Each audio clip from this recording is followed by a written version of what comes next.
नमस्ते, welcome to SP international channel. सन्चै हुनुहुन्छ? म आज नेपालीहरू सबैलाई धेरै मनपर्ने आलु मटरको अचारको रेसिपी लिएर आएको छु। यो अचार सजिलोसँग थोरै समयमा घरमा बसेर बनाउन सकिने भएकाले इमर्जेन्सी गेस्टहरू आउँदादेखि लिएर ठुलो प्रोग्रामहरूमा पनि बनाउन सकिन्छ। चाहिने सामग्रीहरू मैले लिस्ट बनाएर तल राखिदिएको छु, हेर्नुहोला। कुनै कुरामा कन्फ्युजन छ भने कमेन्ट बक्समा कमेन्ट गरिदिनु होला, म एन्सर गर्नेछु। तपाईहरूले अहिलेसम्म हाम्रो युट्युब च्यानललाई सब्सक्राइब गरिदिनु भएको छैन भने प्लिज सब्सक्राइब गरिदिनु होला र यस्तै नयाँ मिठो रेसिपीको लागि बेल आइकन पनि प्रेस गरिदिनु होला। तपाईहरूको सहयोग र सपोर्टको लागि एसपी च्यानल कृतज्ञ छ। अचारको लागि चाहिने आलु मैले बोइल गरिसकेँ, यसलाई चिसो नदिउँ, त्यसपछि तासौँला। अरू सामग्रीमा सुकेको खोर्सानी, टिमुर, हरियो खोर्सानी, कागती, प्याज, लसुन ठाडो पारेर काटेको। त्यसै गरी हामीलाई चाहिन्छ हरियो धनिया, सानो चारपाटे पारेर काटेको बोइल आलु, राम्रोसँग भिजेको चना केराउ, भुटेको तिल र काँक्रो। टिमुर र तिललाई मैले ब्लेन्ड गरिसकेँ। अब सबै कुरालाई एकै ठाउँमा राखेर मिक्स गरिदिउँ। फर्स्टमा आलु, त्यसपछि भिजेको चना केराउ। यदि हजुरहरूसँग भिजेको चना केराउ छैन भने फ्रोजन या हरियो मटर राख्दा हुन्छ। काँक्रो, तिललाई चाहिँ सिलौटोमा पिस्दा पनि हुन्छ, जस धुलो हुनु पर्यो। स्वाद अनुसार नुन। अब हामी झान्नलाई चाहिँ रेडी बनाऊँ। प्यान तातिसक्यो, त्यसैले म तेल हाल्दैछु। यसमा चाहिँ मेथी फुरौँ,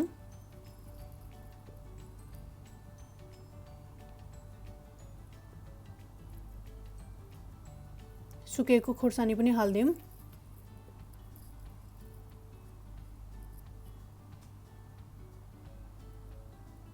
त्यसै गरी लसुन, हरियो खोर्सानी पनि।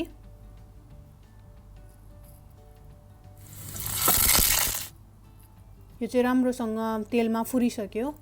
अब हामी हाल्दिउँ चिल्ली फ्लेक्स र लास्टमा बेसार। बेसार चाहिँ तेलमा डढ्ने भएकाले धेरै बेर यसलाई तेलमा तताउनु हुँदैन। यसलाई चाहिँ राम्रोसँग चलाएर सबैतिर घोलिसके पछाडि हामीले चाहिँ निकालिदिनु पर्छ। हाम्रो तेल चाहिँ रेडी भयो। अब त्यसमा हाल्दिउँ जुन हामीले अघि बनाएर राखेका थियौँ। प्याज, धनिया र कागती चाहिँ म लास्टमा हाल्दैछु, किनकि तेलले झान्यो भने यसमा जुन आउनुपर्ने मिठासता छ त्यो चाहिँ कम भएर जान्छ। त्यसैले लास्टमा हालेर राम्रोसँग मोल्नुपर्छ।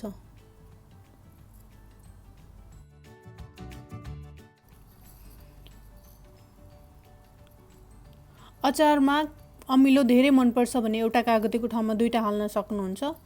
हेर्नुहोस् त, ग्लोभ्स लगाएर हातले मुस्दैछु म। चम्चाले मुस्दाखेरि चाहिँ जति मिठासता आउनुपर्ने हो त्यति मिठासता नआउने भएकाले सफा गरेर हातले मुस्दा राम्रो। हेर्नुहोस् त, लुक्स यम्मी।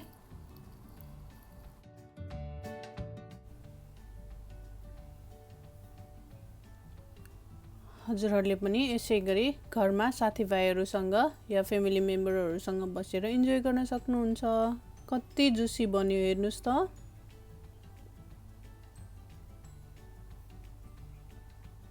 कति सजिलैसँग घरमै हामीले बनायौँ। हजुरहरू पनि घरमा यसै गरी आलुको अचार बनाउनु होला र कमेन्ट गर्नु होला कस्तो भयो भनेर। कुनै पनि खानेकुराको रेसिपी चाहिएको छ भने हाम्रो कमेन्ट बक्समा कमेन्ट गरिदिनु होला, हामी अपकमिङ भिडियोमा बनाएर देखाउँछौँ।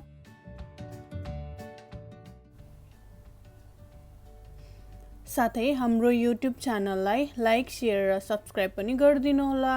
यो भिडियो हेरिदिनु भएकोमा धेरै धन्यवाद। चाँडै भेटौँला।